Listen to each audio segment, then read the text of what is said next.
আলহামদুলিল্লাহ নাহমাদুহু ওয়া নাস্তাঈনুহু ওয়া নাস্তাগফিরুহ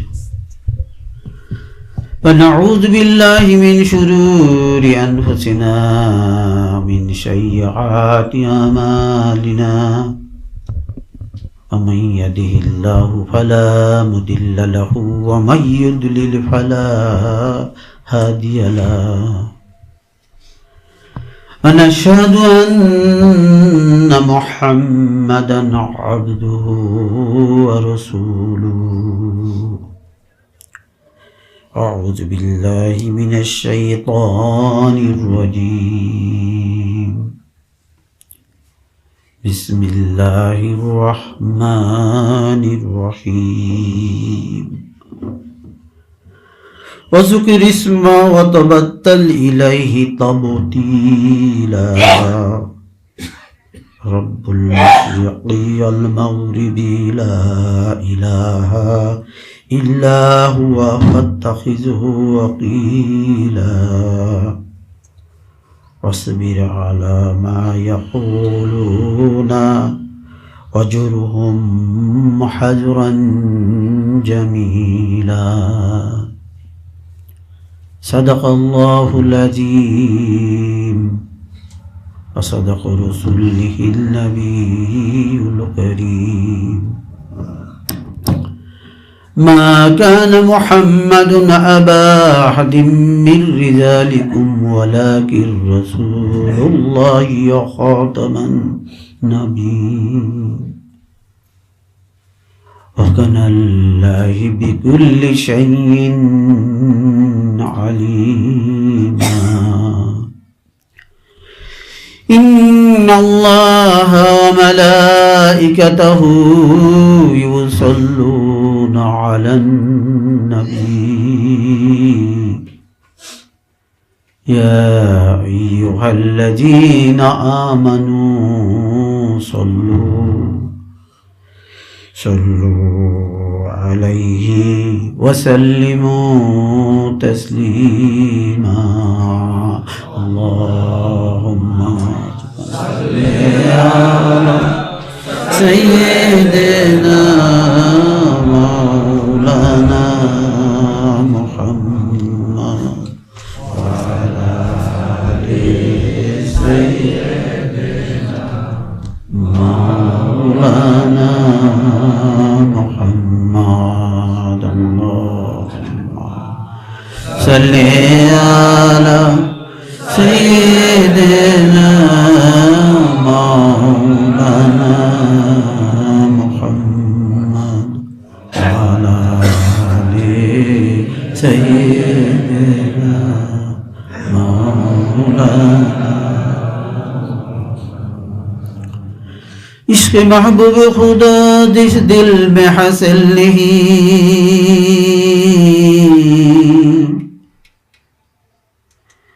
इश्क़ महबूब खुदा जिस दिल में हासिल नहीं लाखों मोमिन हो मगर ईमान में कामिल नहीं अल्लाहुम्मा صل على سيدنا مولانا محمد وعلى آل سيدنا مولانا سيدنا شفينا حبيبنا مولانا محمد हर दम ज़बान से निकालो पाक नामे मुहम्मद अल्लाहुम्मा सल्ली अला सय्यिदिना मौलाना मुहम्मद व अला आलि सय्यिदिना मौलाना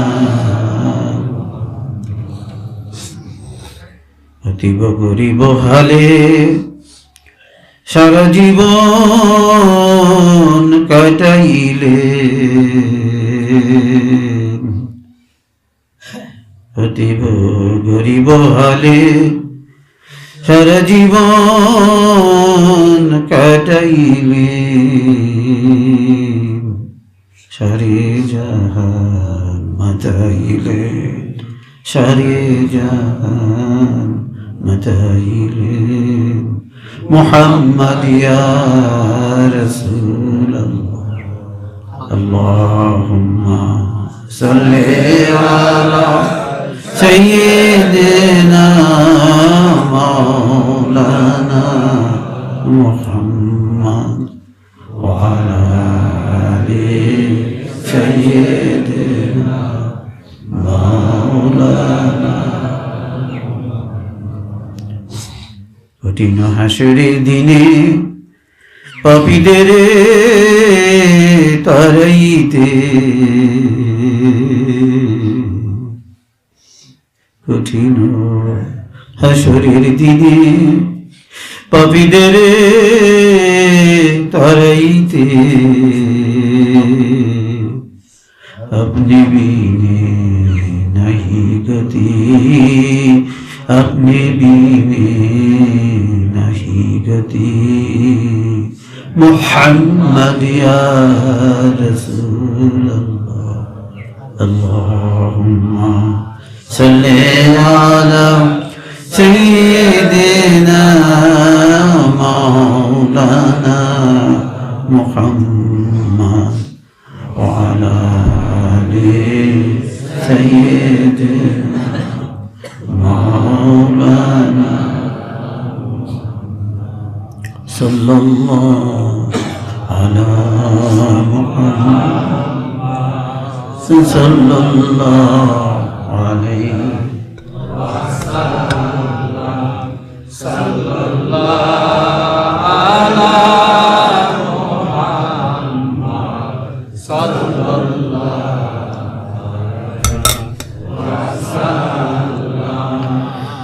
صلى الله على محمد صلى الله عليه وسلم صلى الله على محمد صلى الله عليه وسلم الحمد لله আলহামদুলিল্লাহি আলা যালিক। সমস্ত প্রশংসা, প্রশস্তি, মহিমা, গৌরব মহান আল্লাহর, যিনি এই পৃথিবীর মধ্যে লক্ষ লক্ষ মাকলুকাত সৃষ্টি করে সেই মাকলুকের ভিতরে আমাদের মতো মানুষদেরকে শ্রেষ্ঠত্ব দান করেছেন, যিনি আমাদেরকে ক্ষমা করবেন বলে বিভিন্ন দিন বিভিন্ন সময় আমাদেরকে মর্যাদাপূর্ণ বানিয়ে দিয়েছেন। আর তার ঘোষণা আমাদের কাছে এসে গেছে, পৃথিবীতে সবচেয়ে উৎকৃষ্ট স্থান হচ্ছে মসজিদ, যিনি আমাদেরকে এই উৎকৃষ্ট স্থানের মধ্যে দিনের শ্রেষ্ঠ জুমার দিনে এখানে উপবেশন করার তৌফিক দিয়েছেন। আদি অন্তের সকল প্রশংসা সে আল্লাহরই, এবং সকল প্রকার উৎকৃষ্ট দরুদ ও সালাম বর্ষিত হোক ইমামুল মুরসালিন রহমতুল্লাহ আলামিন মুহাম্মদ মুস্তফা বলুন সাল্লাল্লাহু আলাইহি সাল্লাম, যার মাধ্যমে আমরা এই দিন পেয়েছি, কোরআন পেয়েছি, আল্লাহর পরিচয় পেয়েছি, যার উছিলে আমরা শাফায়াত পাব। সেই মহান নবীর প্রতি অবিরত ধারায় সর্বপ্রকার উৎকৃষ্ট দরুদ ও সালাম বর্ষিত হতে থাক। সবাই বলি আমিন, আল্লাহুম্মা আমিন।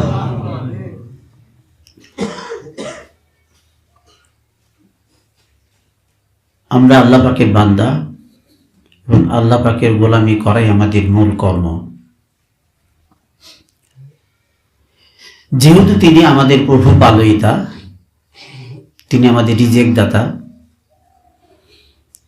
তাই আমরা যদি তার আনুগত্য করি, সুন্দরভাবে যেভাবে তার নবীর মাধ্যমে আমাদেরকে নির্দেশ দেওয়া হয়েছে, এভাবে যদি আমরা তার আনুগত্য করি, আমাদের সব কিছু খুব সোজা হয়ে যাবে, স্বাভাবিক হয়ে যাবে, সুন্দর হয়ে যাবে। এই জিনিসগুলো অন্তরে বিশ্বাস হওয়াটা কঠিন, কিন্তু এই বিশ্বাসের নামই হচ্ছে ঈমান। আমরা আজকের এই সময়ে পবিত্র জুমার দিনে একটি মহামূল্যবান স্থান এবং মহামূল্যবান একটি মাহফিলে আমরা বসে আছি। আমরা কোরআনে আল্লাহ পাকের সন্তুষ্টি হওয়ার মতো অনেক রকমের নির্দেশ আছে, নামাজ, রোজা, দান, খয়রাত ইত্যাদি অনেক রকমের আছে। তার মধ্যে এটাও আছে,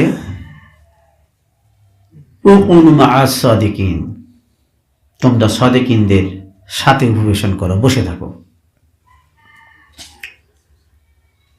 সাদিকিন হচ্ছে যারা আল্লাহর জিকিরকারী, যারা আল্লাহর প্রতি পরিপূর্ণ নির্ভরশীল এবং যারা আল্লাহর দ্বীনকে বুলন্দ করার জন্য তাদের জীবনের সর্বোচ্চ সবকিছু বিলিয়ে দিয়েছে। তাদের জীবনের কাজ একটাই বেছে নিয়েছে, যে আল্লাহ পাকের সন্তুষ্টি করা। যেমন আমাদের এই তরিকাতে প্রথমেই শিক্ষা দেওয়া হয়েছে, ইয়া ইলাহি মকসদ মেরা তুহিরে যায় তেরি, মুস্কুর রহমত মোহাব্বত মারিফত মুস্তাকাতাকুন। আমাদের তরিকাটাও ওইটাই, যে আমরা যদি আমাদের পরিপূর্ণরূপে আমাদের ইচ্ছা, আকাঙ্ক্ষা, মকসদ শুধু আল্লাহ, তুমি এবং তোমার সন্তুষ্টি।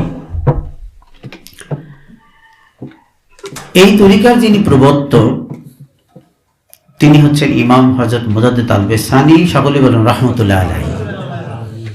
উনি কত বড় ওলি আল্লাহ, যে তার শানে নবীজি একটা হাদিসও আছে এবং সকলেরই ধারণা সেই ব্যক্তি হচ্ছে শাইখ আহমদ, বলেন সুবহানাল্লাহ। এবং তিনি হলো দ্বিতীয় সবসাজের মুজাদ্দিদ আল-বিসানি রাহমাতুল্লাহ আলাইহি। আমরা মুক্তবাতের আলোকে মুক্তবাদ শরীফের লক্ষ্য করি, তার কিতাবকে সম্মুখে নিয়ে আমরা প্রতি মাসে আমাদের 3 মাসায়েখগণের হুকুম অনুযায়ী আমরা এখানে একত্রিত হই। আসলে এই সোহবত গিয়ে অনেক দূর পর্যন্ত পৌঁছবে। এই সোহবত মুজাদ্দিদ আল-বিসানি রাহমাতুল্লাহ আলাইহি যেমন, পাশাপাশি আরো ঊর্ধ্বতন সকলের কাছেই পৌঁছে যাবে। এমনকি এই কিতাবের ব্যাপারে লেখা আছে যে অন্যান্য কিতাব পড়লে কিতাব পাঠের সময় এবং শ্রবণের সময় মানুষ আল্লাহর ওলিদের দরবারে বসে থাকে, কিন্তু মুক্তবাদ শরীফ পাঠ এবং শ্রবণের সময় তারা যেন আম্বিয়া আলাইহিস সালামগুলোর দরবারে বসে থাকে, বলেন সুবহানাল্লাহ। মানে কত বড় মর্তবা। কুনু মা'আস সাদিকিন, এটা বলা হয়, আলেমগণ বলে যে আমরে সিগা, ইয়া আল্লাযিনা আমানুল্লাহ ওয়া কুনু মা'আস সাদিকিন, হে ইমানদার বান্দাগণ। এটা কিন্তু সাধারণ মানসিক বলে নাই। সাধারণ মানুষ বলতে ইয়া ইউহান নাসগণ, মানুষগণ, তা বলে নাই। হে মুমিনগণ, যারা তোমরা যারা ঈমান আনছো, যারা আমার বন্ধু হইছো, আমার বন্ধু হওয়ার চেষ্টা করো, তোমরা যারা আরো অগ্রগতি হতে চাও, তোমাদেরকে বলতেছি কুনু মা'আস সাদিকিন, তোমরা সাদিকিনদের সঙ্গ লাভ করো, তাদের কাছে যাও, তাদের সাথে কিছু সময় অবস্থান করো। এই তরিকতের একটি নিয়ম আছে যে এই তরিকতে কি যখন বায়াত হয়, বায়াতের আদব যখন রক্ষা করে, সে মোটামুটি সবসময় সেই পিরিয়ড সোহবতি থাকে, বলেন সুবহানাল্লাহ। এখন উদাহরণ দেওয়া খুব সহজ, সেটা হলো চার্জার ব্যাটারি। অনেকগুলো আছে চার্জার, সেই চার্জারগুলো চার্জ হয় কিছু কারেন্ট থেকে না। চার্জে যদি চার্জার মেশিনটা কিনছি, কিন্তু যদি কারেন্টই না থাকে, তাহলে ওখান থেকে কোনো চার্জ পাওয়া যাবে? কখনো পাওয়া যাবে না। চার্জ দিয়ে নিলে ওখানে চার্জ থাকে। তাই আমরা যদি মাসে বা 2 মাসে বা মাঝে মাঝে এইভাবে যদি আমরা সোহবত নেই এবং এই আমল নিরন্তরভাবে করতে থাকি, তাহলে আমরা সবসময়ের জন্য সোহবতি আসি, বলেন সুবহানাল্লাহ। আর সোহবতের আমলের মূল্য অসাধারণ, যত আমল করেন। গত মাসে আমরা হযরত ওয়াইস করুনি রাহমাতুল্লাহ আলাইহির কথা আলোচনা করেছি। সে এত মর্তবাশালী মানুষ ছিলেন তিনি, অথচ সাহাবীরা এই ব্যাপারেও না, মুজাদ্দিদ বিন রহমাতুল্লাহ তাকে জিজ্ঞাসা করা হয়েছিল যে একটা হাদিস আছে যে একজন সাহাবী শ্রেষ্ঠ না ওয়াইজ করিনি শ্রেষ্ঠ। ওয়াইজ করিনি এত বড় মর্তবা, তারপরেও এবং তশরির মধ্যে একটা হাদিস আছে যেখানে লিখছে যে ওয়াইজ করিনি শ্রেষ্ঠ হবে না, বরং একটি সাহাবী, আদনা সাহাবী, ছোট সাহাবী, ওয়াহাশী, যে জীবনের শেষ সময়ে সে মুসলমান হয়েছে, বায়াত হয়েছে, এবং বায়াত হওয়ার পরে নবীজি তার প্রতি দুঃখে, তাকে দেখলে তার চাচার হত্যার কথা মনে হয়, শহীদের কথা মনে হয়, এই কারণে তাকে বলছে তুমি আমার সুন্নতের কাতারে বসো না, তুমি পাশে বা পিছনে বসবে, তোমাকে দেখলে আমার চাচার কথা মনে হয়, তখন তোমার প্রতি আমার দুঃখ হয়। তো এটা হলো আদনা সাহাবী। কি বলেন দাদা? আদনা সাহাবী বলে ওই আদনা সাহাবীর যে ঘোড়া বা খচ্চরে চলে বিচরণ করে, পৃথিবীতে এদিক ওদিক যায়, ওই ঘোড়া বা খচ্চরের নাকের ভিতরে যে সর্দি থাকে, এই সর্দির ভিতরে যে ধুলাবালি লেগে থাকে, ওই ধুলাবালির যে দাম আছে ওয়াইজ করিমের সেই দাম নাই। শুধু পার্থক্যটা কি? তিনি সোহবতে আসতে পারেন নাই, রাসূল সাল্লাল্লাহু আলাইহি ওয়াসাল্লামের সোহবতের মর্তবা তিনি পান নাই। তবু বড় কর্তব্যের কারণে তিনি পান নাই, তিনি একবার এসেছিলেন। হাদিসে আছে আল্লাহ রাসূল সাল্লাল্লাহু আলাইহি ওয়াসাল্লাম ঘরে প্রবেশ করি, হুজরাতে প্রবেশ করি, বললো যে আমি একজন আমার ইশকে দেওয়ান, আমার আশিকের ঘ্রাণ পাচ্ছি, একটা সুন্দর কিছু ঘ্রাণ পাচ্ছি, কোনো মানুষ আসছিল কিনা, কোনো মানুষকে আসছিল? আম্মা জানেরা বললেন হ্যাঁ, একজন মানুষ আসছিল। তার বর্ণনা দিল এই ধরনের। সে কিন্তু সে অপেক্ষা করে নাই, যখন আপনি বাড়িতে নেই শুনছে, তারপরে কিছুক্ষণ পর সে চলে গেছে। আল্লাহ রাসূল বললো যে আমি এই জন্য তো এই ঘ্রাণ পাচ্ছি সে এখানে আসার পরে, সে আমার আসে, সে এমন একজন ব্যক্তি যে তার উছিলায় আমার অনেক উম্মতগণ ক্ষমা পাবে, মানে সুবহানাল্লাহ। আম্মা জানেরা জিজ্ঞাসা করলেন তাহলে ইয়া রাসূলুল্লাহ, তাহলে এত দাম তার আর আপনার এত আশেক, তাহলে সে থাকলো না কেন? আল্লাহ রাসূল সাল্লাল্লাহু আলাইহি ওয়াসাল্লাম তখন বললেন সে একটি বিশেষ কর্তব্যের কারণে থাকে নাই। তার মা বৃদ্ধা, তার মা তার খেদমতের মুখাপেক্ষী, সে না থাকলে তার মার কষ্ট হবে, তাই সে চলে গিয়েছে। এখন বোঝেন, ওয়াইজ করণীর মতো মানুষ একটা বিশেষ কারণেই চলে গেছে নাকি? এই তার সোহবত নিতে পারে নাই বলে তার মর্তবাটা কত নিচে নেমে আসছে সাহাবাদের তুলনায়, অথচ সে তো অনেক বড়। গত মাহফিলে আমরা এই বিষয়ে আলোচনা করছি, সে কত বড় যে তার সাক্ষাতের জন্য হযরত ওমর এবং আলী নিজে গেছেন, তার কাছ থেকে দোয়া নিয়েছেন। তো এই যে সোহবতের ব্যাপারটা, এই পৃথিবীতে সোহবতের এই আমলটা ধীরে ধীরে উঠে যাচ্ছে। এই জন্য মানুষ মূল ইসলাম থেকেও চলে যাচ্ছি। আমরা সোহবতের থেকে উঠে যাওয়ার কারণে আমরা আস্তে আস্তে দুনিয়ামুখী হয়ে যাচ্ছি। আমাদের ইবাদত আছে, কিন্তু আমাদের অন্তরের চাওয়া পাওয়াটা দুনিয়ামুখী হয়ে যায়। রবি ইবনে খুসাইমের একটি কথা আছে যে তাকে জিজ্ঞাসা করা হলো আপনি কিভাবে সময় কাটান? আল্লাহর একজন ওলি রবি ইবনে খুসাইম। আল্লাহর ওলিটা কিভাবে, আল্লাহর প্রিয় বান্দারা মুমিনদের সকলেরই এই হাল হওয়া উচিত। আমি এই জন্যই কথাগুলো নোট করি, কথা বলি আপনাদেরকে। তাকে জিজ্ঞাসা করা হলো রবি ইবনে খুসাইমকে যে আপনি কিভাবে সময় অতিবাহিত করেন, সময় কাটান? তিনি বলতেন ভোরে আমি নিজেকে দুর্বল ও পাপিষ্ঠ রূপে পাই। আমার সময় কাটে এইভাবে, আমি যখন ঘুম থেকে সকালে যখন উঠি ফজরের পূর্বে, তখন আমাকে খুব দুর্বল মনে হয়, পাপী মনে হয়। আমার নিজ অংশে থাকা নিজে ভক্ষণ করি, নিজ কর্তব্য কর্ম করি, অর্থাৎ পানি খাই, এটা সেটা খাই, নিজ কর্তব্য নামাজ পড়ি, মোরাকাবা করি, জিকির আজগার করি, আর মৃত্যুর জন্য অপেক্ষামান থাকি সারাদিন। একজন আল্লাহর ওলি বলতেছে যে আমি নিজেকে দুর্বল মনে করি। এখানে শারীরিক দুর্বল না, শুধু সে নিজেকে ইমানের দিক থেকে সে নিজেকে ছোট মনে করেন। আল্লাহ শানের কাছে, শানের তুলনায় আল্লাহর শান যে যত বড় দেখে, সে তখন নিজেকে ততই ছোট মনে করে। আমরা যখন সাধারণ কোনো ধনীর সাথে আত্মীয়তা করি, সেই বাড়ি তার ঘর দর যখন দেখি, ধরেন ছেলে বিয়ে করেছেন, তখন বাড়িতে এসে গল্প করেন যে আমার বিয়ের বাড়ির তুলনায় আমরা কিছুই না, ঘর দরটার কোনো দাম না। এরপরে মেয়েটা যখন বিয়ে হয় আরও বড় বাদশাহের বড় জমিদারের সাথে, এরপরে যায় বলতেছেন, এসে বাড়িতে গল্প করতেছেন, কি বলবো এই বিয়ের বাড়ি আর কি, এই তুলনায় ওই বিয়ের বাড়ি কিছু না, এরকম আরো বড় হতে পারে না। তা আল্লাহ তাআলা শান যারা চেনেন, আল্লাহ তাআলা শানের যারা বোঝেন, তারা দেখেন যে আল্লাহ শানের কাছে আমাদের এই ইবাদতটা কিছুই না। এই কথা হযরত মুহাম্মদ বিন হযরত বলছেন যে যে ইবাদতটা কবুল হয় সেটা তো সামনে থেকে উঠেই যায়, আসমানে যেটা তুলে নেওয়া হয় ওই ইবাদতকারী ওই রকমই মনে হয় তার ইবাদত নাই। আর যে ইবাদতগুলো কবুলযোগ্য না, কবুল হয় না, এগুলো চোখের সামনে দিয়ে ভাসে। এই জন্য আজকে আমাদের এত ভাঙ্গাচুরে ইবাদত কবুলযোগ্যই না, হয়তো আল্লাহ তারপরে দয়া করে কবুল করবেন, কিন্তু আমাদের চোখের সামনে মনে হয় আমরা বহু আমলকারী ভালো মানুষ হয়ে গেছে। কারণ হলো কি, ওগুলো আমাদের চোখের সামনে ভাসে, কারণ ওগুলো ওঠার উপযুক্ত হয় নাই। হয়তো কান্দিতে একসময় হয়তো তুলে নিবে, সেটা আশা করতে পারি। কিন্তু যাদের ইবাদত কবুল হয় তারা কিন্তু এরকমই দুর্বল নিজেকে মনে করে, পাপিষ্ট মনে করে।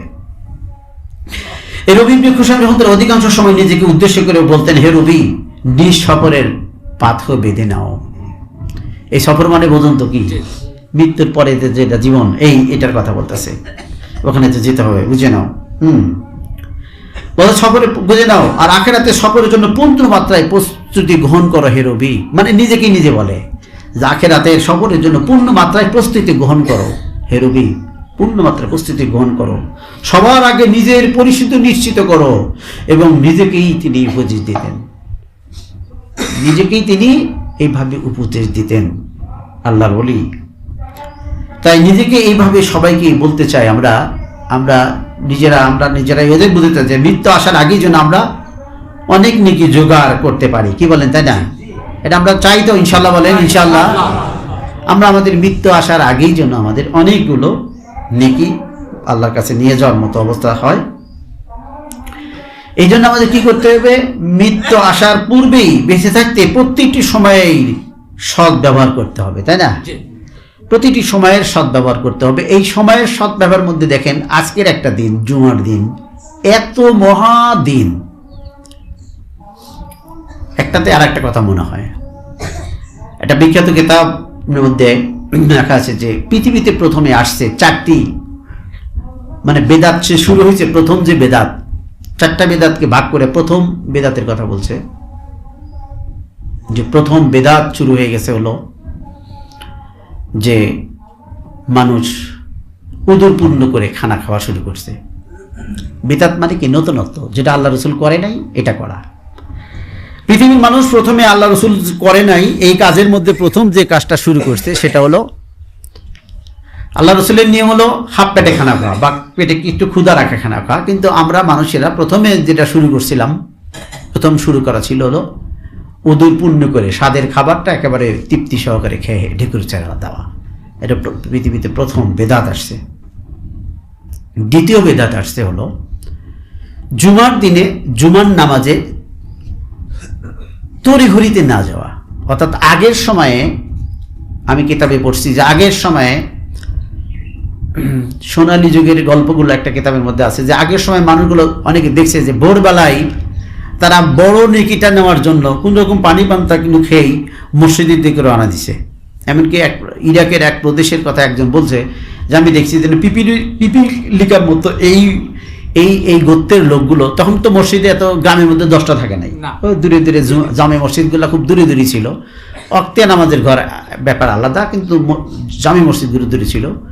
যেন পিপিলিকার শাড়ির মতো ভোরবেলায় মানুষগুলো রওনা দিত মসজিদের দিকে, বলেন সুবহানাল্লাহ। সমস্ত পুরুষেরা মসজিদের দিকে রওনা দিত ভোরবেলা। পৃথিবীতে দ্বিতীয় বেদাত শুরু হয়েছে, মানুষ টাইম দিয়ে দেখে জুম্মা যায়, এই খুতবা দিবে, এর আগে গেলেই হয়েছে। এটাও নতুনত্ব, এটা সাহাবীদের সময় এটা ছিল না। সাহাবীরা তো ছিল আখিরাতমুখী, তারা জানে যে আগে যদি মসজিদে যাওয়া যায় তাহলে একটা উট কুরবানির সব, একটা উট কেনার অনেক দাম, একটা উট কেনার মতো সামর্থ্য আমাদের নেই, অথবা থাকলেও তাই কি, প্রয়োজনে সপ্তাহে 1 টাকার উট কোরবানি দিতেছি, টাকা ছাড়া সমস্যা তো নাই।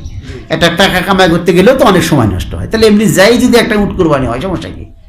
তারা ছিল পরিপূর্ণ আখিরাতমুখী, যার কারণে তারা ভোরবেলা জুমার দিন হলে জুমার নামাজে আগের কাতারে যাওয়ার জন্য ওইভাবে আগেই বসে থাকতেন। জুমার নামাজের কিন্তু একটা মাসলা আছে, যে ব্যক্তি পায়ে হেঁটে দূর থেকে জুমার নামাজ পড়তে আসে তার প্রতি কদমেই, কথাটা এখন এই মধ্যে ক্লিয়ার না, 100 রাকাত না 200 রাকাত নফল নামাজের সব হয় প্রতি কদমে কদমে, বলেন সুবহানাল্লাহ। আর ধরেন 20 টাকাতও যদি হয়তো আমার, তবে সবই হবে, আমার এখন ওইভাবে খেয়াল আসতেছে না ব্যাপারটা, অনেকদিন আগে পড়েছিলাম, একবার বলেছিলাম এখানে, এখন মনে নাই। এবং তার গুনাহ মাফ হতে থাকে এবং তার জন্য ফেরেশতা দোয়া করতে থাকে, বলেন সুবহানাল্লাহ। এই জুমার নামাজ তো শর্ত, ওখানে শর্ত লেখা আছে, পায়ে হেঁটে আসতে হবে, আর মসজিদে বসে চুপচাপ থাকতে হবে,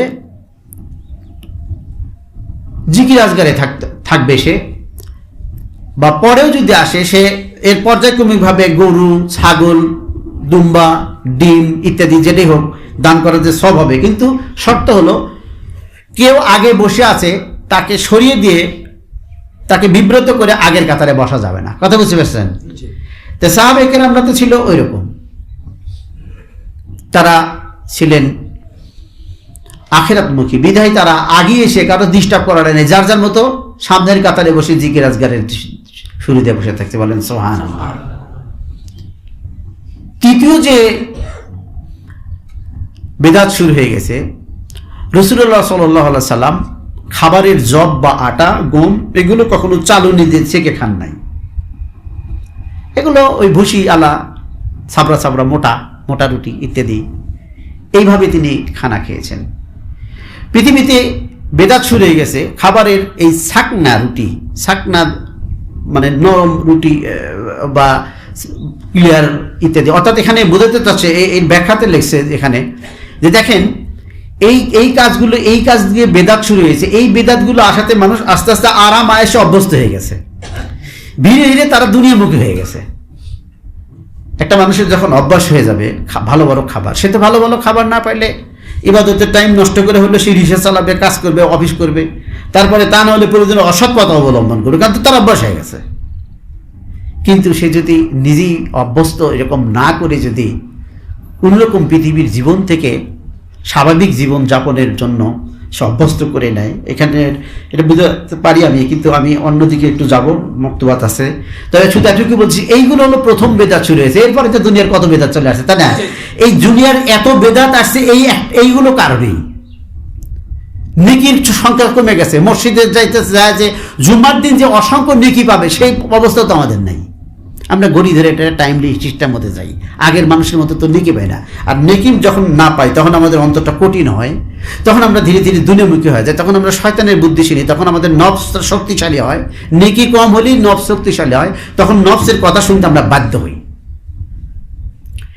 তো এই জন্য বলছে পৃথিবীতে এই বেদাতগুলো শুরু হওয়ার পরে আজকে আমরা দুনিয়ামুখী হওয়ার কারণে আমাদের কোরআন হাদিসের ব্যাখ্যাটাও প্রবৃত্তি প্রসূত, দুনিয়ামুখী।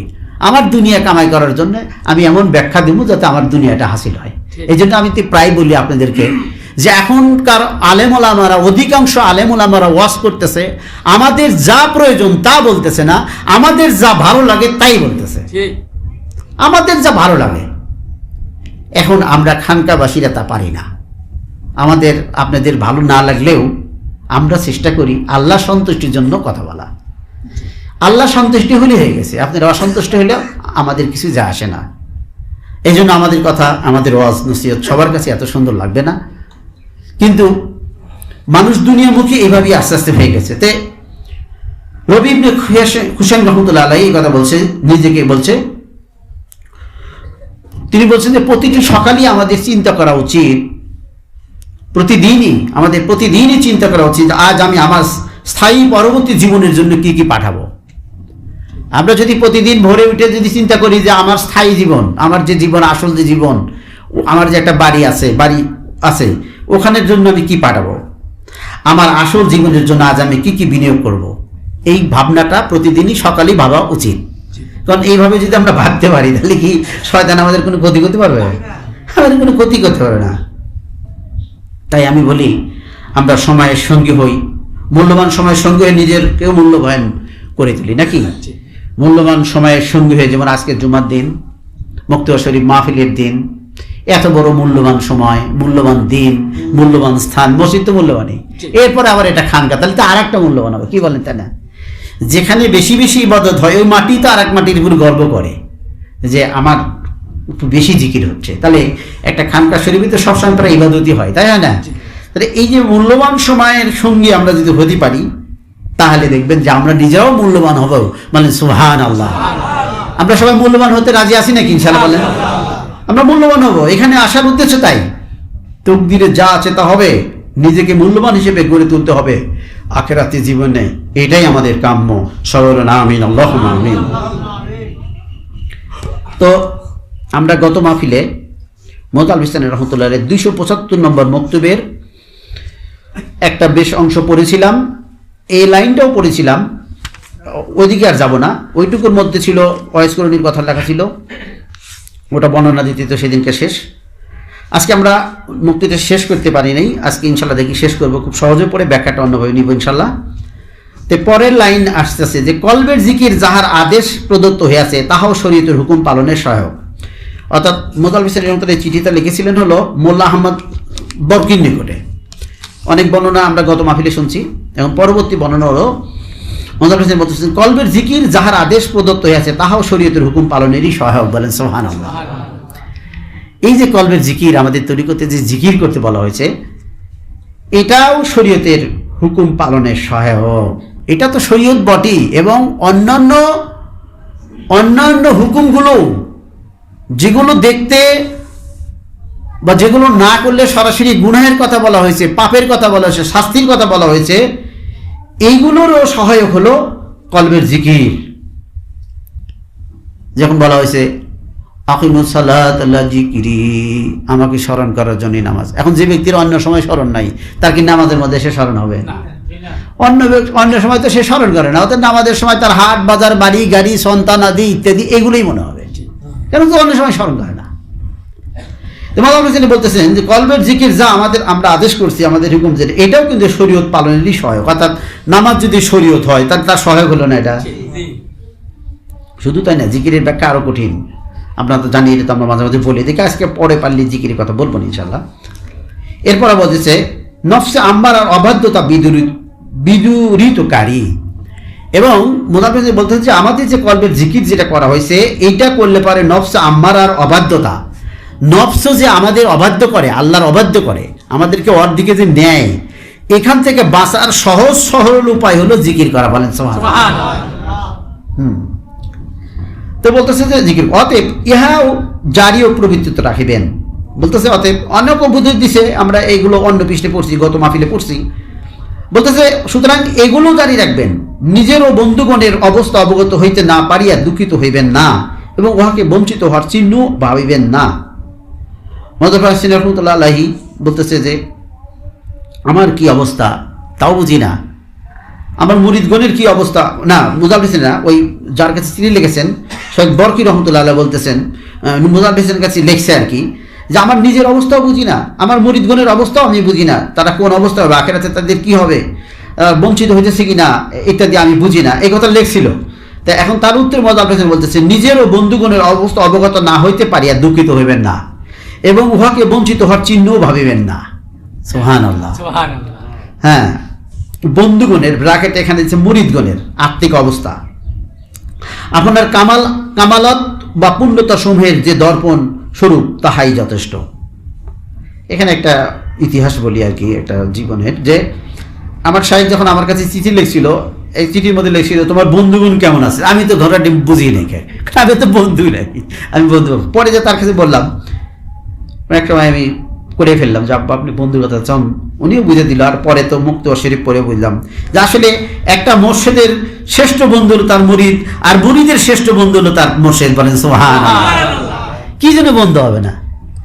যার দ্বারা আমরা আখিরাতে অনন্ত জীবন লাভ করি, তার থেকে বড় কোনো বন্ধু আছে? দেখেন না, অনেক কাস্টমাররা কয়, কাস্টমার আমার লক্ষ্মী, হিন্দুরা বেশি কয় লক্ষ্মী বলে দেবতার নাম আর কি, কারণ সে মনে করে তাক দিয়ে আমি কামাই রেখেছি, তাক দেয়া সে দোকানে আসছে ইত্যাদি। ঠিক তাই সত্যিকারে আলেম ওলামা যারা দিনের দায়ী, তাদের কথা শুনে যারা হেদায়েত হয় তারা তার বন্ধু, কেননা হেদায়েত হলে সেই সবের অংশ তো সেও পায়, তাই না?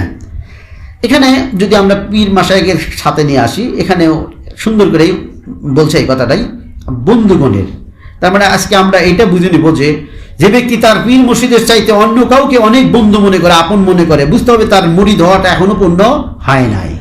আল্লাহ রাসূল সাল্লাল্লাহু আলাইহি ওয়াসাল্লাম তো বলছেনই, হযরত ওমর বলেন ইয়া রাসূলুল্লাহ আল্লাযিনা আমানু আশাদু হুব্বালিল্লাহ, মানে হলো যে মুমিন তো সেই যে আল্লাহকে সবচেয়ে বেশি ভালোবাসে। আর আল্লাহ ভালোবাসার ব্যাপারে আল্লাহ তাআলা বলে দিন কুল কুনতুম আল্লাহ, মানে ওগুলো ব্যাখ্যা দিলে সময় লাগবে, আমি আপনাদের ওদের অনেক শোনাইছি তাই এমনি বলেছি। তো বললো যে আল্লাহ রসুলকে যে ভালোবাসে সেই হলো আল্লাহকে ভালোবাসে, তাই না? তা হযরত ওমর বলেন ইয়া রাসূলুল্লাহ আমি তো আপনাকে ভালোবাসি ঠিক আছে, কিন্তু দেখলাম টাকা পয়সা, বাড়ি গাড়ি, সন্তান সন্ততি সব কিছুতে আপনাকে বেশি ভালোবাসে, কিন্তু একটা জায়গায় মনে হয় পারতেছি না, সেটা হলো নিজের জীবনের সাথে আপনাকে বেশি ভালোবাসতে পারতেছি না। আল্লাহ রসুল বললেন তাহলে তোমার ঈমান এখনো পূর্ণ হয় নাই। কথা বুঝতে পারছেন? তো হযরত ওমর, সাহাবীরা তো সবসময় আখিরাতমুখী পাগল ছিলেন, চিন্তা করে গেলেন, কান্দিলেন এবং খুব করে গভীরভাবে সাহায্য চাইলেন আল্লাহর কাছে। সাহায্য চাওয়ার পরে বলেন ইয়া রাসূলুল্লাহ পাইনি। আমাদের এই খুতবার মধ্যে আছে আল্লাহ রসুল তখন তার বুককে একটা স্পর্শ করে দিলেন। কত জায়গাতে এই কথা আছে, কত জায়গাতে এই কথা নাই, যে দোয়া করে দিলেন যেটাই হোক, হইল একটা কিছু। এরপর আল্লাহ রসুল হযরত ওমর বললেন ইয়া রাসূলুল্লাহ আল্লাহর কসম এখন আমার কাছে পৃথিবীর এমন কোনো বস্তু নাই যা আপনার চেয়ে প্রিয় হতে পারে। বলেন সুবহানাল্লাহ। তখন আল্লাহ রসুল স্বীকৃতি দিলেন, হ্যাঁ এখন তুমি পূর্ণ ঈমানদার হয়ে গেছে। বলেন সুবহানাল্লাহ। তাহলে ভালোবাসা, আল্লাহকে ভালোবাসলে তার ভালোবাসা তো রসুলের প্রতি আসবেই। আর রসুলের ভালোবাসলে ফানাফি রসুল হওয়ার আগে তো ফানাফি শায়েখ হতেই হবে নাকি? এদিক থেকেই তো ওদিক যেতে হবে। যারা ফানাফি শায়েখ হতে পারেনি তারা কিভাবে ফানাফি রসুল হবে? আর যারা ফানাফি রাসূল হতে পারেনি তারা কিভাবে ফানাফি আল্লাহর বন্ধু হয়ে যেতে পারে? পারবি তো না। এগুলো তো সিস্টেমের মধ্যে নাই, এখন এগুলো আলোচনা নাই, তাই এক একজন এক এক রকমের হয়ে যেতেছে। কিন্তু বিষয়টা তা না। যদি আল্লাহ প্রেমিক হতে চান তাহলে আপনাকে সিস্টেমের মধ্যে আসতে হবে, তরিকতের মধ্যে আসতে হবে, নিয়মের মধ্যে আসতে হবে। এরপরে বলতেছে যে শাইখ হাসান আপনার উক্ত বাদশাহের একটি স্তম্ভ, উজির স্বরূপ আপনার কার্যকলাপের সহায়ক। বলতেছে ওখানে একজন হাসান নামে একজন যা আছে ওটা আপনার উক্ত বাদশাহের একটি স্তম্ভ। আপনি যে দরবার চালান, আপনি যেখানকার মনে করেন এটা একটা বাদশাহী দরবার, হ্যাঁ, তো হাসান নামে যে মরিদটা আছে ওটা আপনাকে একটা তার উজির মতো মনে করতে পারেন, একটা স্তম্ভ মনে করতে পারেন। হ্যাঁ, সে খুব ভালো, আপনার কার্যকলাপের সহায়ক হবে। সে তার কাছ থেকে আপনি হেল্প নেবেন, সকল কাজের সহযোগ করবেন। কখনো যদি মা ওয়ারাউন নাহার তুরান প্রবেশ ভারতবর্ষের আবার ভ্রমণ করতে ইচ্ছা হয় তবে শাইখ হাসান আপনার তথাকার স্থলাভিষিক্ত হবে। আর আপনারা যদি এখানে আসেন, এখানে মানে তিন মাস শাইখ যে মুরিদকে যে পরামর্শ দেয়, এটা এই চিঠিগুলো পড়লেও কিন্তু বোঝা যায় পরামর্শ দিচ্ছে। আপনাদের শুনতে কি খারাপ লাগতেছে? মোজাদ্দেদ সাহেবের, এটি তো মোজাদ্দেদ সাহেবের জীবনী তো বলতে পারেন, এই এক কথাই তো ওনাদের আলোচনাই তো হচ্ছে। 12 বর্ষে আপনার মনে হয় তবে শাইখ হাসান আপনার স্থলাভিষিক্ত হবেন, তাহার প্রতি লক্ষ্য রাখবেন এবং যত্ন নেবেন যাতে তিনি আবশ্যকীয় দ্বীনী ইলম সত্তর হাসিল করিয়া ফারেক অবসর হইতে পারেন। অর্থাৎ একটা মুরিদের কথা বলে দিলেন, তার নাম হলো হাসান। আপনার তাহার প্রতি লক্ষ্য রাখবেন এবং যত্ন নেবেন। মুজাদ্দেদ হোসেনের খলিফা হলো এই যে কি নাম, আহমদ বরকি রহমতুল্লাহ আলাইহি। তাকে বলতেছে যে এরপরে আপনি খেলাফত দেওয়া লাগবে যে হাসানকে। অতএব কি করবেন, হাসানকে আপনার তার প্রতি লক্ষ্য নেবেন, যত্ন নেবেন যাহাতে তিনি আবশ্যকীয় দ্বীনী ইলম অর্থাৎ প্রয়োজনীয় যে ইলমগুলো অতি সত্বর হাসিল করিয়া ফারেক হইতে পারেন। বলেন সুবহানাল্লাহ।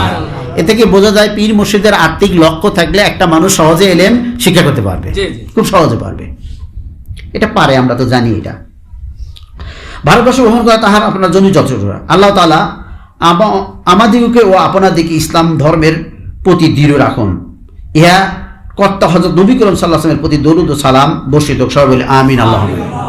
মুজাদ্দেদ হোসেন রহমাতুল্লাহ একটা দোয়া করলেন, আমরা আবারও দোয়া করি এবং আমিন বলবো ইনশাআল্লাহ। মুজাদ্দেদ হোসেন বলতেছেন যে আল্লাহ তাআলা আমাদিগকে ও আপনাদিগকে, তো আমাদিগকে বলতে মুজাদ্দেদ হোসেন রহমাতুল্লাহের সেই সময়ের তার পরিবার পরিজন, তার মুরিদগণ বা ওর কাছে গেলেন। আর আপনাদিগকে ইসলাম ধর্মের প্রতি দৃঢ় রাখুন, ইহার কর্তা হযরত নবী করিম সাল্লাল্লাহু আলাইহি ওয়াসাল্লাম। আর আপনাদিগকে বলতে হবে যেহেতু তিনি শেষ জামানার মুজাদ্দেদ, অতএব আমরা তো তার মুরিদ তো আছি এবং পরবর্তী পর্যন্ত যারা এই তরিকায় সিলসিলায় দাখিল হবে তারা তো তারই মুরিদ। তো এই দোয়া করতেছে যে আপনাকে ইসলাম ধর্মের প্রতি দৃঢ় রাখুন, ইয়ার কর্তা হযরত নবী করিম সাল্লাল্লাহু আলাইহি ওয়াসাল্লামের প্রতি দরুদ ও সালাম এবং সম্মান বর্ষিত হোক। সবাই বলে আমিন। আল্লাহুম্মা আমিন। এরপর মুজাদ্দেদ হোসেন বলতেছেন যাবত হবে না ফানা নফসে আম্মারার, তাবত পাবে না পথ আল্লাহর দরকার। তাহলে এখানে বললো যে কলবে জিকির যাহার হাদিস মধ্যে হয়েছে, এটা করলে পারে নফসে আম্মারার অবাধ্যতা থেকে আপনি বাঁচবেন, তাই না? আর এটা আবার বলতেছে যাবত হবে না পানা নফসে আম্মারার, তাবত পাবে না পথ আল্লাহর দরবার। তুমি আল্লাহর দরবারের পথ তুমি জীবনেও পাবে না যতক্ষণ পর্যন্ত না তোমার নফসে আম্মারার দমন না হবে। হ্যাঁ, নফসে আম্মারা জীবন তো ফানা না হবে। তুমি নিজে যতক্ষণ পর্যন্ত ফানা হতে পারবে না ততক্ষণ পর্যন্ত তুমি নফসে আম্মারার খাঁচা থেকে, জাল থেকে তুমি বেরোতে পারবে না। তা আল্লাহকে যাবে করতে, আল্লাহর দরবারের খুঁজে পাবে কোথাও, পাবে না তুমি। ইতিমধ্যে যে মক্তুব সমূহ লিপি দেওয়া আছে, আমি শেষ করে দিই, পরে ব্যাখ্যা দিচ্ছি। ইতিমধ্যে যে মক্তুব সমূহ লিপি দেওয়া আছে তা অতি দুষ্প্রাপ্য, অতি মূল্যবান বিষয় হতে লিখিত হয়ে আছে। মোতাবেক তার মুরিদকে বলতেছে যে আমি আরও তো অনেক চিঠি লিখছি, ইতিমধ্যে অনেকগুলো মক্তুব লেখা হয়ে গেছে, তো ওইগুলো আপনি দেখবেন, মনোযোগের সহিত পাঠ করিবেন। আপনার ওয়ালেদা মুরহুমার মাগফিরাতের জন্য দোয়া আশীর্বাদ চাইয়াছেন, দোয়া করা হইল। এটা তো চিঠির উত্তরে চিঠি, নাকি বলেন? আর মোতালেব সানি রহমতুল্লাহ কিন্তু তার সবচেয়ে উপদেশমূলক গ্রন্থগুলো কিন্তু চিঠিতে, উনি চিঠিগুলোই সব একত্রিত করে ওনার বিখ্যাত গ্রন্থ হয়ে গেছে মকতুবা শরীফ বা মাকতুবা শরীফ। কি জানেন, এটাকে বলা হয় মকতুবাত ইমামে রব্বানী। তাই এই জন্য বলতেছে যে চিঠির উত্তরে বলতেছে আপনার ওয়ালিদা মুরহুমার মাগফিরাতের জন্য দোয়া চেয়েছেন, দোয়া করা হয়েছে, দোয়া করা হইল। এই স্থানের অন্যান্য অবস্থা শেখ হাসান বিস্তৃতভাবে আরজ করিবেন আপনার কাছে। আর যে ব্যক্তি হাসানের কাছে চিঠিটা পাঠিয়ে দিয়েছে, আর যে ব্যক্তি হেদায়েতের পথে গমন করে, মুস্তাফা সাল্লাল্লাহু আলাইহি ওয়াসাল্লামের দৃঢ় অনুসরণ করে, তার প্রতি সালাম। এই ফকির ও ফকির জাদাগণ খাতমা বিল খায়রের দোয়া ও জামছা করিতেছে, ওয়া সালাম। দেখেন মোজাল হোসেন রহমতুল্লাহ তিনিও তার মুরিদদের কাছ থেকেও কিন্তু দোয়া চায়, নাকি? ভালো মৃত্যু চায়। খাতমা বিল খায়ের শব্দের অর্থ ভালো মৃত্যু যেন হয়। আমাদের এত কিছু আয়োজনের মূলই তো ভালো একটা মৃত্যু হওয়ার জন্য, কি বলেন? যেটা যাতে এই জীবনের রোদ বৃষ্টি ঝড় কষ্ট মানসিক কষ্ট সব কষ্ট উপেক্ষা একদিন শেষ হবে, তখন আমরা যেন একটা ভালো মৃত্যু যদি পাই, তাহলেই না সেটা সম্ভব, নাকি? তাছাড়া তো সম্ভব না। তা ভালো মৃত্যুর জন্য শুধু আমরা কেন, মোদাল হোসেন রহমতুল্লাহ নিজেও দোয়া করেছেন, নাকি? এগুলো আমাদের সুন্দর সুন্দর করে বুঝে নিতে হবে। কথাগুলো সহজ কথা, কিন্তু সহজ কথার মধ্যে কিন্তু কঠিন কথা আছে। একটা কবির গানই আছে, সহজ কথা যায় না বলা সহজে। আমরা কত রকমের ওয়াজের আম্বর ঢাম্বর করি, অথচ আসল কথা সহজ কথাগুলি বলা হয় না। হ্যাঁ, তো নিজেকে ছোট মনে করতে হবে, নিজে সবসময় দোয়া করতে হবে। আজকে যে খুতবাটা ছিল যে দোয়া না করলেই আল্লাহ রাগান্বিত হন, তাই না? দোয়া যত করা যাবে ততই ভালো। দোয়া তো নিজেও দোয়া করবো, অন্যের কাছ থেকে দোয়া চাবো। মোজাল হোসেন রহমতুল্লাহ দোয়ার কথা এইভাবে বলছে। আমাদের একটি জিনিস থাকে, অনেকেরই একটা ধারণা থাকে, মানে না বোঝার কারণে, যে হয়তো কোনো বিপদে পড়ে চলে আসে খানকাতে, বায়াত হয় ইত্যাদি ইত্যাদি, অথবা স্বাভাবিকভাবেই সে চলে আসছে খানকাতে, সেই ইবাদতবন্দি করে, কিন্তু পরিশেষে বিপদে পড়ছে। এখন আর একজন তাকে, ওই শয়তান তো সবসময় আমাদের শত্রু, নাকি বলেন? তাই না? যার মধ্যে ঢুকতে পারে তার মধ্যে ঢুকে আমার ক্ষতি করে, আর আমার মধ্যে ঢুকতে পারলে তো আমার ক্ষতি করেই। যখন আমার মধ্যে ঢুকতে পারে তার আরেকজনের মধ্যে ঢোকে, এটা তো আসি। আর তাছাড়া আল্লাহ তাআলার এটা একটা নিজামি, আল্লাহ এক একজনকে একজনের যারাই পরীক্ষা করেন। এখন অনেক মানুষ এসে বলে তুমি না এত মুরিদ হয়েছে, এত আমল করো, তাও তোমার এই বিপদ তো যায় না। কি আমল করো? এই পীরের দরবার ধরে কি হবো, এই খানকার থেকে কাজ হবে না, এরকম ধোঁকা দেয়। আমার কাছে এগুলো কথা আসে। এখন কিতাবের মধ্যে কি লিখতেছে যে হেদায়েতের উদ্দেশ্য ঝড় থামিয়ে দেওয়া না। তুমি যদি হেদায়েত হও, হেদায়েত হবে বলেই তোমার পৃথিবীতে আর কোনো পরীক্ষা আসবে না, কষ্ট আসবে না। ইব্রাহিম আলাইহিস সালামের মতো মানুষের যদি অগ্নিকুণ্ডের পরীক্ষা আসে, সমস্ত নবীদের দিকে তাকান, আইয়ুব আলাইহিস সালামের নবী যদি এত রোগ আসে, মুহাম্মদ সাল্লাল্লাহু আলাইহি ওয়াসাল্লামের প্রতিবেশী যে আবু জেহেল হয়, আরো কত রকমের মুনাফিকি তার ব্যবস্থা ছিল, তাহলে আমি আপনি কি এত বড় হেদায়েত হয়ে গেলাম যে আমাদের কাছে কিছুই আসবো না? আর এটা তো বোঝারই ভুল। এই কিছু আসাটাই তো ভালো, কিছু এসে আমরা পরীক্ষায় পাশ করে আলাদা। এই জন্য বলতেছি হেদায়েতের উদ্দেশ্য ঝড় থামিয়ে দেওয়া না। হেদায়েতের উদ্দেশ্য হলো আপনাকে এমন একটা শক্তি আল্লাহ দান করবেন, আপনি যখন হেদায়েত পাবেন তখন এমন একটা শক্তি আমরা পাবো যে আপনি ওই শক্তি দিয়ে ঝড়ের মধ্যে ইবাদত করতে পারবেন। বলেন সুবহানাল্লাহ। এটা আমরা চাই না? চাই না। আমরা দরিদ্রতার মধ্যে ইবাদত করতে চাই সমানভাবে। বলেন আমিন, আল্লাহ আমিন। শত শত কোটি টাকার মালিক হলেও আমরা ইবাদত করতে চাই সমানভাবে। বলেন আমিন, আল্লাহ আমিন। সমাজের একেবারে নিম্ন শ্রেণীর মজলুম হলেও যেভাবে ইবাদত করতে চাই, কোনোদিন যদি নেতৃত্ব পাই, সমাজের পুরা নেতৃত্ব দিতে হয়, তখনও যে আমরা তখনই জন্য আমরা একই রকমের জিকির আজগার করতে পারি, সবাই বলে না আমিন আল্লাহ আমিন। এটার নামই হলো হেদায়েত। হেদায়েত মানে এইটা, হেদায়েত মানে ঝড় থেমে দেওয়া না। এটা আমাদের বুঝতে হবে যে হেদায়েতটা কি। শরীয়ত এবং তরিকতের সার কথাটা কি? শরীয়ত এবং তরিকতের সার কথা হলো অন্তরে এই ভয় সৃষ্টি হয় যে আমাকে মহান আল্লাহর সম্মুখে দণ্ডায়মান হতে হবে। শরীয়ত তরিকতের সার কথা কিন্তু এটাই, জ্ঞান পাওয়া এটাই। সে একটা শরীয়ত তরিকতে যখন পরিণত হবে সে তখন একটা জ্ঞান পাবে যে মহান আল্লাহর সম্মুখে আমাকে দাঁড়াইতে হবে। হায়, আমি যে দাঁড়াবো, কি দিয়ে যাবো, কতটুকু সঙ্গ করছি, আমার জিকির কতটুকু আছে, আমার অজীবে কত না কামাই যায়, কত না অমনোযোগী হয়, এই লজ্জা নাই, কি নিয়ে যাব। এই জ্ঞান হওয়া।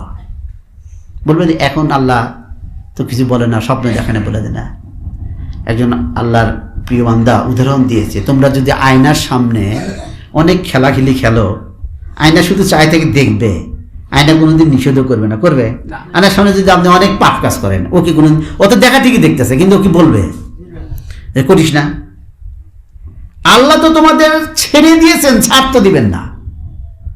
পৃথিবীতে তোমরা যা করতেছো, আয়না যেমন আয়নার সম্মুখে যেমন দেখে, আল্লাহ তোমাদের সব কিছু দেখতেছে। কখন তুমি জিকির থেকে গাফেল, কখন তুমি আল্লাহর নাম থেকে গাফেল, তুমি হিসাব নিকাশে ব্যস্ত, আর কখন তুমি দৌড়াদৌড়ি মসজিদের দিকে না বাজারের দিকে। দুনিয়ার মধ্যে উৎকৃষ্ট স্থান হলো মসজিদ, আর নিকৃষ্ট স্থান হলো বাজার। তার মানে এখানে বাজার মানে বাজার না, অর্থাৎ যেখানে ইবাদত হয় সেটা আপনার মসজিদ বা মসজিদও বলতে পারেন। আর বাজার মানে যেখানে যেদিকে দৌড়াদৌড়ি, শুধু দুনিয়ার পেরেশানি, আখিরাতের পেরেশানি নাই, ওটা আল্লাহর পছন্দ না। এটাই আর কি। অলিমান খাফা মাকাম রাব্বিহি জান্নাতান, যে ব্যক্তি আল্লাহর সামনে দণ্ডায়মান হতে ভয় পায় তার জন্য রয়েছে জান্নাত। বলেন সুবহানাল্লাহ। কোরআনে বলতেছে অলিমান খাফা মাকাম রাব্বিহি জান্নাতান। কোরআন বলতেছে যে ব্যক্তি আল্লাহর সামনে দণ্ডায়মান হতে ভয় পায় তার জন্য রয়েছে দুইটি জান্নাত। বলেন সুবহানাল্লাহ। আর এর আগে কি বললাম? শরীয়ত ও তরিকতের সার কথা হলো অন্তরে এই ভয় সৃষ্টি হওয়া যে আমাকে মহান আল্লাহর সম্মুখে দণ্ডায়মান হইতে হবে। তাহলে তরিকত ছাড়া কি এই ভয় আমাদের আসবে কোনোদিন? মারিফত ছাড়া এই ভয় তো কোনোদিন আসবেও না। তা তো আমরা দেখতেই আছি, এত কেতাব পড়েন, কেতাব পড়ান, কেতাবের মানে জবরের ইত্যাদি জানেন, অথচ আপনারা টাকার পিছনে, দুনিয়ার পিছনে ছুটে যাচ্ছেন। কি জ্ঞান পেয়েছেন? তাহলে জ্ঞান তো ঘোড়ার ডিমে পান নাই, কারণ আপনার তো তরিকত নাই, তাসাউফ নাই, জ্ঞান তো পান নাই। আসলে সত্যিকারের জ্ঞান কোনটা, এলেম কোনটাকে বলছে? সাধারণ এলেমের আরবি শব্দ হলো জ্ঞান, কিন্তু এখানে আলেম বলতে কাকে, কোন জ্ঞানকে বলা হয়েছে? আলেম বলতে বলা হয়েছে যে জ্ঞানের দ্বারাই মানুষ আল্লাহকে ভয় করে, আখিরাত লাভ করে, ওই জ্ঞানকে বলা হয়েছিল আলেম, ওই জ্ঞানীকে বলা হয়েছিল আলেম। হ্যাঁ, আপনি কোরআন মুখস্থ করছেন, হাদিস মুখস্থ করছেন, আপনি জাহাজ বানাইতে পারেন, আপনি কিন্তু আলেম বলা যাবে না, সিস্টেমে তো এটা নাই। আর বলা হয়েছে মুরিদ হলো ওই ব্যক্তি যে পবিত্র আত্মা নিয়ে আল্লাহর কাছে ফিরে যাওয়া পছন্দ করেন। এরকম মুরিদ আমরা হতে চাই না, চাই না? মুরিদ হলো সেই ব্যক্তি, আজকে থেকে নতুন করে মুরিদ হয়ে নেন মনে মনে। মুরিদ হলো ওই ব্যক্তি যে পবিত্র আত্মা নিয়ে আল্লাহর কাছে ফিরে যেতে চায়। আমরা শুধু ফিরে যেতে চাইতেই পারি, আমরা পবিত্র আত্মা নিয়ে যেতে পারবো না যদি আল্লাহর দয়া না হয়। কথা বুঝেন? কিন্তু আমরা শুধু মুরিদ হলে আমাদের একটা স্বপ্ন, খেয়াল, নিয়াত সবসময় থাকবে যে আমি পবিত্র আত্মা নিয়ে, পীর মুর্শিদ আমাকে স্কল বা হাত দেয়া, জিকির দিয়া পবিত্র করে দিছে, ওই দিন তো পরিপূর্ণ হয়ে গেছে। হাদিসে আছে মানুষ যখন গুনাহ করে কলবে কালো কালো দাগ পড়ে, আস্তে আস্তে নাপাক হয়ে যায়। তার কথা হলো যে আমার স্বপ্ন থাকবে যে আমি যেন পবিত্র আত্মা নিয়ে কবরে যেতে পারি। হ্যাঁ, গুনাহ হতে পারে, দোষের কিছু নাই, গুনাহ হবে না আমি তা বলতেছি না, গুনাহ করেন। আল্লাহ তো এমন কথা বলছেন যে বান্দারা যদি গুনাহ না করতো আমি এমন এক সম্প্রদায় বানাইতাম যারা গুনাহ করতো আবার আমার কাছে তওবা করতো, কান দিত। আল্লাহর এত দয়া, অতএব গুনাহতে কোনো ভয় নাই। কিন্তু আপনাকে নিয়াতটা ঠিক করতে হবে যে আমি আল্লাহর দরবারে কি নিয়ে যেতে চাই, পবিত্র আত্মা নিয়ে যেতে চাই কিনা, তাই না? আর পবিত্র আত্মা হলে যে আপনি জিকির ছাড়া কোনো উপায় নাই। কোরআনের মধ্যে আছে ওয়াত্তাকুল্লাহ ওয়ালামু আন্নাকুমুল্লাহু ওয়াবাশশিরিল মুমিনিন। আল্লাহ কোরআনের মধ্যে আল্লাহ রাব্বুল আলামিন বলতেছে আল্লাহকে ভয় করতে থাকো আর নিশ্চিতভাবে জেনে রাখো যে আল্লাহর সাথে তোমাদের সাক্ষাৎ হবে। হবে না? কোরআনের কথা, কোরআনের কথা। আল্লাহর সাথে নিশ্চিত জেনে রাখো আল্লাহর সাথে সাক্ষাৎ হবে। আর যারা ঈমান এনেছে তাদের কি সুসংবাদ জানিয়ে দেয়। এই আয়াতে বলতেছে অবাশশিরিল মুমিনিন, হে নবী আপনি যারা ঈমান এনেছে, আমার এই কথাগুলোর প্রতি যারা বিশ্বাস স্থাপন করেছে, তাদেরকে সুসংবাদ জানিয়ে দিন। বলেন সুবহানাল্লাহ। অবাশশিরিল মুমিনিন, মুমিন কারা? যারা এগুলো বিশ্বাস করে। আমি তো প্রায় বলি একটা কথা, মানুষ কে কি করবে এটা নির্ভর করে সে কি বিশ্বাস করে তার উপরে। মানুষ যদি বিশ্বাস করে যে সময় যদি জিকিরবিহীন কাটায় আমার লস, মানুষ যদি বিশ্বাস করে একটি নামাজ কাজা করলে আমার চরম ক্ষতি, মানুষ যদি বিশ্বাস করে আমি যদি দান খয়রাত করি এই টাকা আমারই থাকে, ও পারে আমি পাবো আমারই টাকা, তাহলে কি তার কোনো আফসোস থাকবে? সে কি উদাসীন থাকতে পারবে নামাজের সময়? বিশ্বাসই তো নাই, অথচ বলে যে নামাজ না পড়লাম আমাদের ঈমান আছে। ঈমানের মানেই তো বুঝি না আমরা। হ্যাঁ, আল্লাহ পাক আমাদেরকে জিন্দিক বেদাতি ফাসিকদের অনুরূপ বিশ্বাস হতে রক্ষা করুন। সবাই বলেন আমিন, আল্লাহ আমিন। আমরা এটা চাই না। আল্লাহ রাসূল সাল্লাল্লাহু আলাইহি ওয়াসাল্লাম বলছেন, এটা এখন আমার মনে হয় সেই সময়টা চলে আসছে, আমার 100-100ই মনে হয়। আমার তিনে নেত্র মাঝে মাঝে খোলে, আমি দেখি। এটা আমার তাকব্বরই না, এর পৃথিবী তো ছুটি নাকি?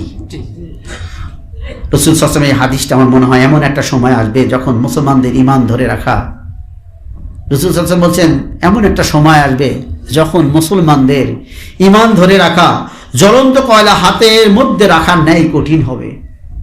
তিরমিজি শরীফের 1260 নম্বর হাদিস এটা।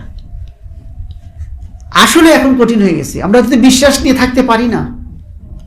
একটা বিশ্বাস নিয়ে আছি আমি হকভাবে থাকবো, হালাল রুজি খাবো, কিন্তু আমাকে দরিদ্রতা এবং আরেকজন পিছনে হারাম পয়সা দিয়ে আমাকে বলতেছে এটা নি, না নিলে সমাজ কি বলবে? তুই যদি এত অভাবে থাকস, মান সম্মান আছে, শ্বশুর বাড়িতে মান থাকবে না, বইয়ের কাছে মান পাবি না। তখন সে ভাবি আচ্ছা নিয়ে একটু গোপনে নিয়ে নিলাম। এইভাবে ধীরে ধীরে বিশ্বাসটা ধরে রাখতে পারি না যে রিজিকের মালিক আল্লাহ, আমাকে যা দেওয়ার আল্লাহ তাই দিবেন, আমি হালাল পথে যদি পাবো, এটা যদি ধৈর্য ধারণ করি। এটা বিশ্বাস করেন? জি। এটা একদম, আপনি একটা সুন্দর উদাহরণ আমার মাথার মধ্যে আছে, আপনাদেরকে দিচ্ছি। একজন সাহাবীদের কথা এটা সবচেয়ে বড় সত্য নাকি? এটা হাদিস তো এটাই, সাহাবীদের মুখের বাণীকে বলা আসার হাদিস। হাদিস কিন্তু রাসূলের মুখের কথাও সাহাবীদের মুখের কথাও, তারা এতটা বিশুদ্ধ হয়ে গেছে তাদের কথাগুলো হাদিস, এবং তারা তো রাসূলের সোহবত থেকে পারছে। একদিন সফরে, আগের যুগের আল্লাহর ওলিদের সাহাবীদের একটা নিয়ম ছিল, দূর থেকে সফরে আসলে আগে মসজিদে গেছেন, সফরে মসজিদে ঢুকছে, মদিনার কাছাকাছি এসে আর কি একটা নামাজে রক্ত হয়েছে, সেখানে ঢুকছে। ঢোকার সময় তার ঘোড়াকে একজনের কাছে রেখে দিয়েছে যে এই ঘোড়াটা তুমি একটু দেখে রাখো, আমি একটু নামাজ পড়ে বের হই। ওই ব্যক্তি ছিল ক্ষুধার্ত, ওই ব্যক্তি ছিল দরিদ্র, ওই ব্যক্তির বাড়িতে চরম অভাব। সাহাবী এটা তাকে দেখেও বুঝছিল যে ক্ষুধার্ত। তিনি মনে মনে ভাবছিলেন যে আমি নামাজের পরে বের হয়ে তাকে 10 দিরহাম সাদাকা দিব, অর্থাৎ বকশিশ দিব আর কি। তো উনি কি করলেন, সুযোগ নিলেন যে আমার তো খুব প্রয়োজন, আর এই ঘোড়ার লাগামটা তো খুব সুন্দর, এটা যদি বাজারে বিক্রি করি তাহলে আমার মোটামুটি এখনকার প্রয়োজনটা ফুরিয়ে যায়। তখন উনি যখন নামাজে দাঁড়ালেন তখন উনি লাগামটা খুঁড়ে নিয়ে বাজারে যা বিক্রি করার জন্য বসে আসলেন। উনি নামাজ শেষ করে এসে দেখেন এখানেও একটা কথা বলতেছি, এটা এগুলোই শরীয়ত, এগুলোই বিশ্বাস করার নামই হলো ঈমান। তোমরা দরজাতে লক করো, তালা মারো, আর আল্লাহর উপর ভরসা করো। আচ্ছা, তালা মারা ঘরে কি চুরি হয় না? হয়। কিন্তু আপনি যদি তালা না মেরে আল্লাহর উপর ভরসা করেন, এটা শরীয়তের বরখেলাপ হয়ে গেল। তালা মারার পরে আপনি আল্লাহর উপর ভরসা করেন, তাহলে অধিকাংশ অবস্থাতে চুরিটা হবেই না। আর যদি হয় ওটা আল্লাহর খেলা, ওটা দিয়ে দিবে। আপনি যদি এমন কথাগুলো আস্তে আস্তে মাহফিলগুলো শোনেন, ইনশাআল্লাহ সবগুলোই স্বাভাবিকভাবে সহজভাবে আমি কথা বলা উপস্থাপন করার চেষ্টা করবো ইনশাআল্লাহ। তো নামাজের পরে এসে দেখে যে ঘোড়াটা দাঁড়িয়ে আছে। তিনি তো শরীয়ত রক্ষা করেছিলেন, ঘোড়াটা একজনের কাছে দিয়ে দিছে যে ঘোড়াটা তুমি দেখো, আমি নামাজ পড়ে আসি। তা আল্লাহ তাআলা ওনার তাওয়াক্কুল তো ঠিক ছিল, ওনার শরীয়তের নিয়ম তো ঠিক ছিল। ঠিক যেখানে ঘোড়া রাখছে, ঘোড়া ওখানেই দাঁড়িয়ে আছে, কিন্তু ঘোড়ার লাগাম নাই, দড়ি নাই। কিন্তু আপনারা জানেন কিনা, কিতাবের মধ্যে লেখা আছে ঘোড়া কিন্তু লাগাম ছাড়া, দড়ি ছাড়া চালানো যায় না। মানে আপনি ঘোড়া চালাতে পারবেন, যতই মানে পোষা ঘোড়া হোক না কেন, আপনি চালাতে পারবেন না লাগাম ছাড়া, ক্যাপাসিটি নেই। তার মানে নুলা হয়ে গেল, সে যেতে পারবে না ঘোড়া। তখন উনি আর একজনকে ডাক দিয়ে বললেন 10 দিরহাম দিয়ে, যে আমার জন্য একটা লাগাম, এই ঘোড়ার জন্য একটা লাগাম কিনে নিয়ে আসো, ক্রয় করে নিয়ে আসো। বাজারে তিনি গিয়ে ঠিক ওই লাগামটাই কিনে নিয়ে আসলেন, হুবহু ওইটাই 10 দিরহাম দিয়ে। আর ইনিও কিন্তু মনে মনে ভাবছিল 10 দিরহাম তাকে দিবে। এটা যখন সে পেল তখন হেসে উঠতে, সম্ভবত এটা সতত ওমর হবে, আমার অনেক সময় নাম মনে থাকে না, কি কাহিনী মনে থাকে, তো বললো যে এই 10 দিরহাম সে এমনি পেত। ওদের মধ্যে বলে দিল যে এই 10 দিরহাম সে যদি ধৈর্য ধরতো এমনি পেত, কারণ আমি তাকে আগে নিয়ত করেছিলাম আমি 10 দিরহাম তাকে বকশিশ দেব, কিন্তু সেই এই 10 দিরহামই পেল, কিন্তু হারাম উপায়ে পেল, যার বরকত নাই এবং আল্লাহর কাছে তাকে জবাবদিহি করতে হবে। নাউজুবিল্লাহ। তা আমরা যদি ধৈর্য ধারণ করি দরিদ্রতার সময়, যে আল্লাহ যা রিজিক দেওয়া তা তো দিবেই, আমি আল্লাহর কাছে চাইতে পারি,